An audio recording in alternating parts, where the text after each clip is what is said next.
অনেক রাত হয়ে গেল মেয়ের প্রজেক্ট করতে করতে। তুমি কি যে ভাত খাচ্ছ? আমি আমার বলো না, লজ্জা লাগছে। কিসে ভাত খাচ্ছ? আমি এই ছোট্ট বাটিটায় ভাত খাচ্ছি, কেন অল্প কটা ভাত খাবো তো এই কারণে। বাচ্চা মানুষটা খায়, তুমি বাচ্চা মানুষ হয়ে যাচ্ছ নাকি? ডাইটিং করছি আমি।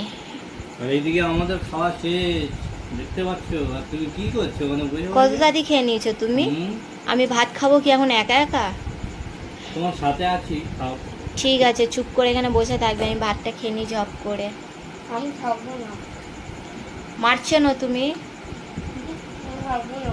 ঝপ না, করে। না, খাও, খাও, তাড়াতাড়ি খাও। কাল স্কুল আছে, আমি ঘুমাবো তাই জন্য। হ্যাঁ, এই কারণে আমরা তাড়াতাড়ি আরও খেয়ে নিচ্ছি। কেন 11টা বাজে, দেখো ঘড়ি 11টা বাজে। মেয়ে কালকের সকালে স্কুল রয়েছে, 8:30টায় ওদের স্কুল থাকে, সেই কারণে 6:30টায় ওঠে, ওই জন্য আমাদের তাড়াতাড়ি খেয়ে নেওয়া হচ্ছে।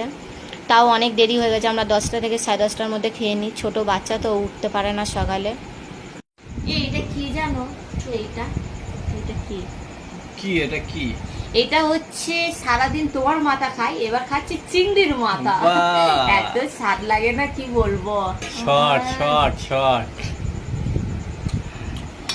ভাত তো ভালোই বড় জিনিসে খাচ্ছে।